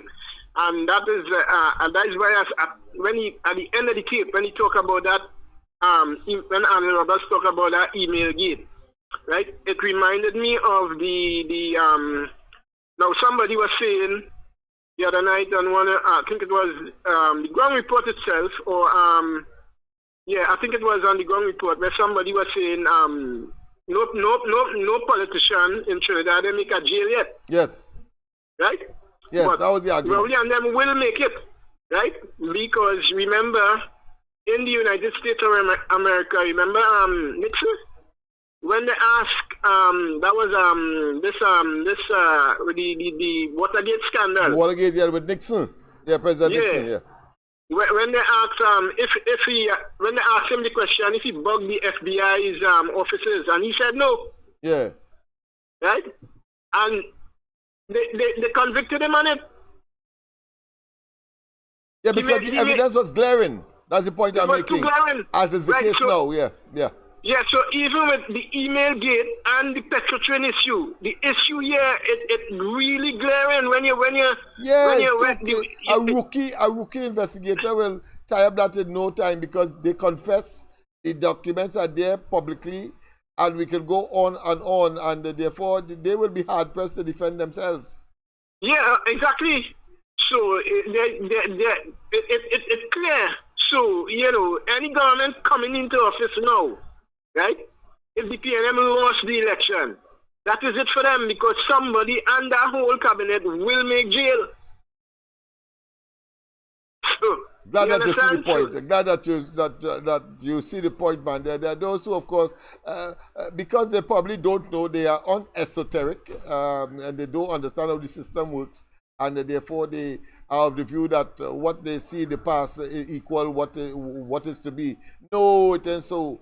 There are exceptions to the rule, and Rowley has been too reckless. He has been too brutal. He has been too bold-faced. He has been too obnoxious and arrogant, and of course taunting people in the faces and telling them, listen, jail me if you can. Listen, I'm doing this and I'm doing that, and I'm breaching the law frontally, ostentatiously, and believe that he could get away because he believed that he alone will remain in office to cover up his mess. No. The people will decide. And let me just make this extra point here. Once you break the oath of office, that's it for you, That's right. In my opinion, that's it for you. Yeah. Because and you must pay the penalty. You must pay the price. Yeah. Must pay the price. All right, my friend. Thanks very much. All right. Yeah. Yes, all indeed. Right. People, of course, we started, of course, with the Ghetto. Notice that, and of course, all of the people who are of professional nature. So the Ghetto is what it is. We deal with, of course, people who are engaged by and large in the subterranean culture, but we know there is a rich mix of persons who are in the majority, that are law-abiding, that go to work, come from work, manage a family, etc. But they are exposed to the violence like everybody else, at least closer to the violence, as opposed to a far off or distant, of course, community, especially if it is gated. So we know all of that. But the point I'm saying to say all of that is that there are elements within these communities that are concerned about it and are prepared to do something about it. And thus, of course, I started with the MLIO, the Mobile Laventille Improvement Organization, for training, of course, and for providing, of course, a social intervention of a nature. And, of course, making arguments that if they would have listened, if any government would have listened, certainly would have had a much more, what I consider to be pliable and adaptable and responsive Laventille and along the east-west corridor. But with the PNM attempting, of course, to promote and to, by their policies and program and misappropriation, and their non-exemplar of being paragons of virtue and being people who will not thief. In other words, they are big thieves, and therefore the people in the ghetto are saying, listen, if you could thief, we could thief too. And they thief in their own way, whether they use guns, etc., as opposed to the fellow who using the pen and old talk. Let's go to the lines. Press a good night. Hey, me again, boy. Yes, go ahead. I see what you're saying a while ago, like you want to send Zombie in the studio for you, but I want to what? I can't handle you. Like you want to send Zombie in the studio for you. You was then a little tired up. Well, I did until the next fella from the you mean with the dates of the various elections? All right, no problem, man. Yes. Right. Until the next fella on TV. Police Prime Minister since 1986. That's the new man they bring from Tobago. Yes. We know how they come Prime Minister since 2015. That's so? Yes. 1986 was an year. Yes, 1986, that's right. And then 1991 was Manning. That's right, Manning, that's right. 1991. And 1995 was Pandy, yes. And 2000 2000 was Pandey again. Yes. Right. And So, 2001 was Manning again. no. Well, 2001 Pandey, yes, and then after 2002 would have been, of course, Manning, because he would have lost the election. No, he would have given the reins of power. Robinson gave the reins of power to Manning. Remember that? Right. Yeah. In the 1818 scenario. Yeah, in the 1818 scenario, yes, in 2001, yes. That's what everybody vexed and tell Pandy how you could eat that. Yeah, but that triggered, I want to say, that caused this to be happening today because of that decision. I want you to say, you know, there are cause and effects. That was one of the effects of that cause. Course. Because, you work with Pandy. Yeah, because Robinson was saying, based on spiritual and moral value, what spiritual and moral value these people have demonstrated. Look what today Rowley is the devil personified. Devil personified. What spiritual value Robinson was talking about? But he wanted to get vendetta against, of course, revenge against Pandey. But it has triggered a lot of things. He has now gone, but the population has to suffer as a consequence of those decisions. And listen to this before I go. If you always talk to Miss Churchill, yeah, that can't materialize. I tell you that last night. Yeah. Well, I am convinced, and I am converted. You're talking to one of the converted, yes. Let me tell you why. We're only playing a game there and send out a false message, right? To see the reaction of the people. Right. And when the PLM people start to grumble, you will come back and say, well, I tried to put in a new man, but it look like they want your boy. They love your boy and I have to remain. Yeah. No, I agree with you. That is the strategy. As I tell you, if it didn't have a chogum for him to go to as a justifiable reason for being out of the country, he would have invented a reason to be out of the country just to throw that in our face. But in our face here means, including, of course, those in the PNM who are riling up and juxtaposing or preparing, of course, to sharpen their chops for some kind of transition to another person. But the choice, of course, is what is the concern at this point in time within the PNM and contributing to its implosion, its continued implosion. That is like when we could Yeah, similar stroke. Don't do that, man. Yeah, similar stroke. To see who loyal to me, who really want the position, then walk back in and throw out everybody. Yeah, we know that. The man is a narcissist. He's an egotist, but more than that, he's a criminal and would want to, of course, make certain that his where the skeletons are buried, nobody could find it. So he believes. But he has done so much thing in the open that it is easy for any rookie police officer to investigate him outside of being prime minister and securing a conviction. You Johnny Abraham kick up tonight? No, I didn't yet. I haven't done that thing. Okay. I want to. But the police were trying to kill the policewoman. Okay, send for me now. Right, and the man says all of they should be out there looking for them fellas. Yeah, send for me. Yeah, nobody here looking for nobody. Nobody looking for nobody, everybody frightened. But imagine that.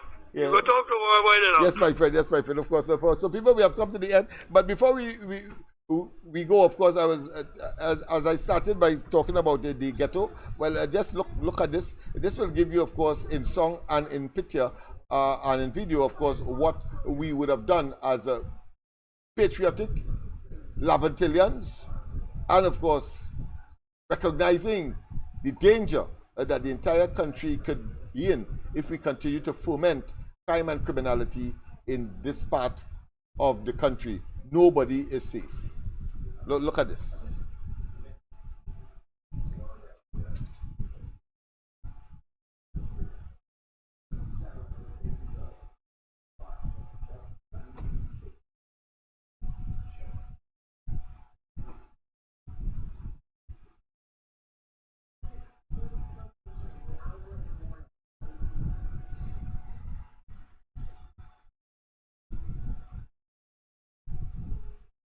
I think we have a musical version to it. Let me just make sure that that is in.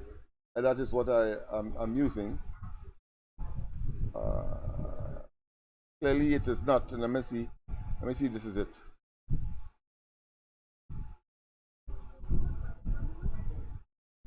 We have a piece with music attached to it. Why we are not getting that? Let me see. All right, let me get this one and see. All right, no. Let me see this one. All right, okay. We had a piece of music added to one that talks about we can make it if we try. And let me see. Let me see this one. All right, no. Ah, boy, let's see. Why I'm not getting the musical part of it. Well, of course, you can have a look as to what we were able to do. Some of the records that is of course in front of you. You just saw Noor Hassan Ali giving out some certificates. You see, of course, we getting information from support from the university, by the American University. You see, of course, people saying more murders, kidnappings if we don't win. Of course, that was the 2007 elections we were talking about. Since then, yes, Lennox Smith, of course, condemns, of course, AIDS talk. Yes, we engage in all of that to abreast our youths as to what is happening. Of course, we engage in climate change, like we knew that before, because we were, of course, engaged in recycling and all of that. Of course, attributed to me because of my what I should say social re-engineering for Lavatil. Yes, conference on crime. Of course, lots of positive from Lavatil's young people. And we are talking about, of course, the 1986 right up to 2000 youth in need.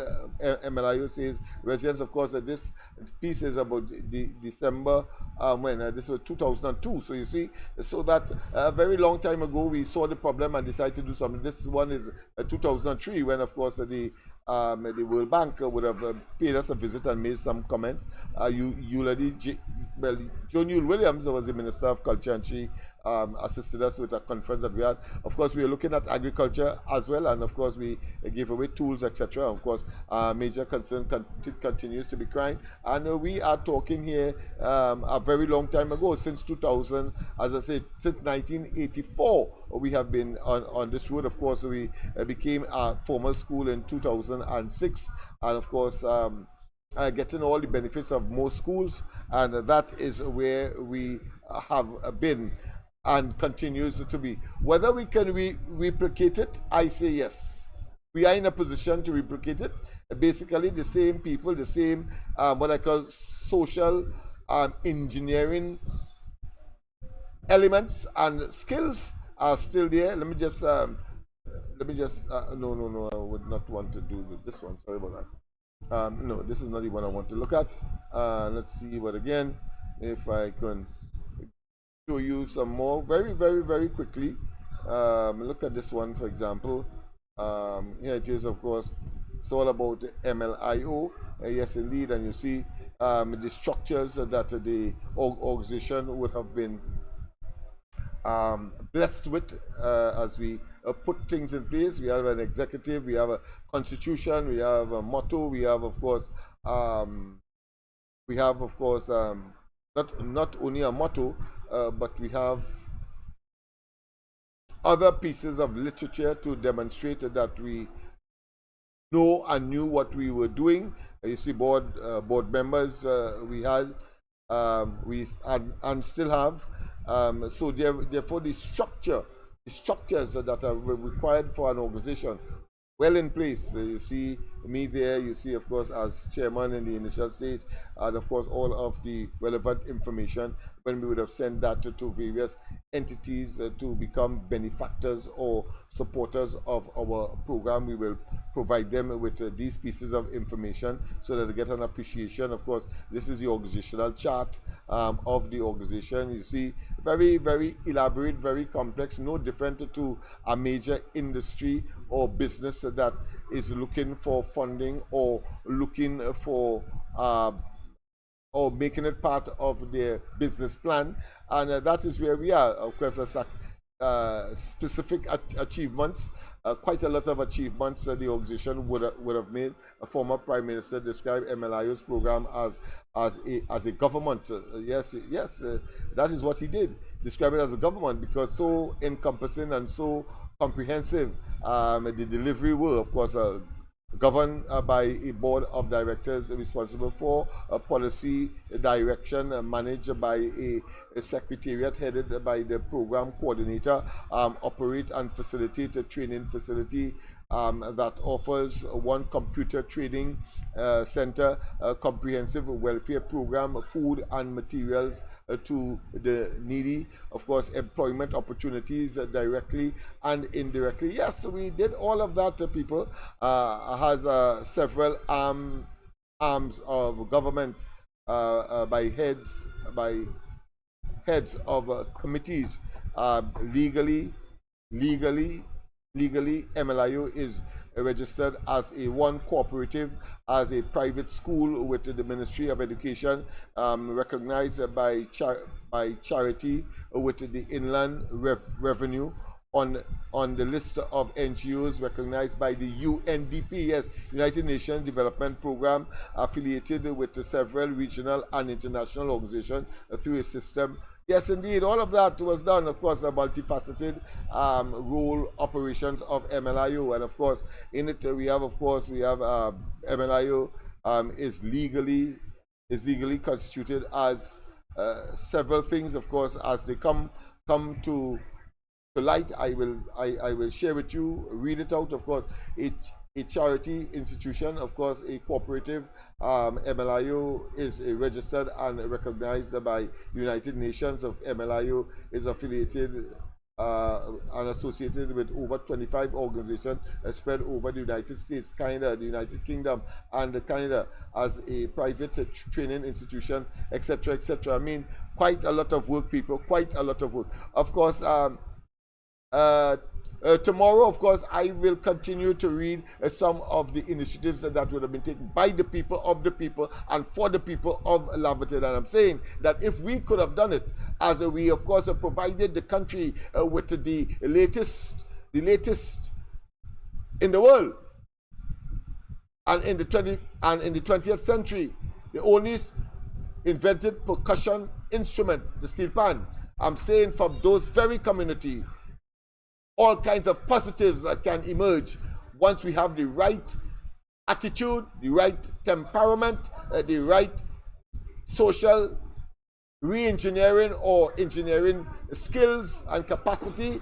We can do it. We did it once between 1986 or 1984, I should say, and ostensibly, I would say 2002, when, of course, the PNM became dominant, and as a consequence, they roll back, as they have demonstrated in every sphere of public life in this country that is supposed to deliver to ameliorate. They have, of course, created disasters, and they have created, of course, hardship for the people, poverty, and, of course, not just disenchantedness, but also people's motivation for advancing themselves and their families and their neighborhoods and their community and their nation has been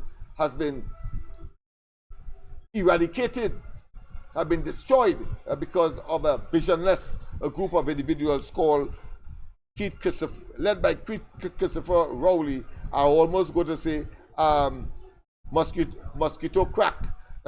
Keith Christopher Rowley, but don't put it be on him, because he certainly acts as a quack and a crack. People go, of course, once again, have a wonderful rest of the night. God bless. Don't forget tomorrow morning the ground report, Andy, Mikey, and myself, as we continue with these and other matters. I think I better, of course, send a tribute to the women folk in Trinidad and Tobago. You will die with your dignity and forget the acting Prime Minister. He has no moral authority. He has no locus standi, frankly, in my view, no legal authority either to talk about ethics and women, because of his misogynic statement in the Parliament, and of course have no right, no place, no opportunity should be given to him to act as Prime Minister. He should be relegated to the dustbin of disrespect. Have a wonderful rest of the night. God bless. Bye-bye.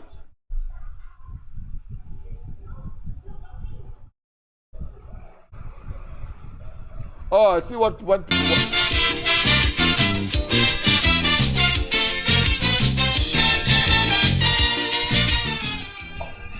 I discovered what went wrong, people. I had the mic off. No, not the mic, the system off, and that is why we didn't get the music. But I'll play that for you tomorrow as we continue, of course, looking at some developmental perspective and initiatives that can transform Trinidad and Tobago, that will be made available to Kamala Prasad-Bissessar and the UNC as they take Trinidad and Tobago from the doldrums, from the quagmire that Rowley and the PNM has found Trinidad and Tobago in, and therefore move us to the highest heights and the best that we can be in this country, in this region, in this world, because we have the potential. Don't forget, once again, join us tomorrow morning on the Ground Report. Andy, Michael, and myself from 6 o'clock to, of course, 8 o'clock on social media total, and then, of course, we join with Gael Caribbean from 8 to 10 o'clock, when, of course, we'll be on television to, of course, bring these and others to you. Yes, indeed.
They go keep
So the treasury broke and they say that recession jamming.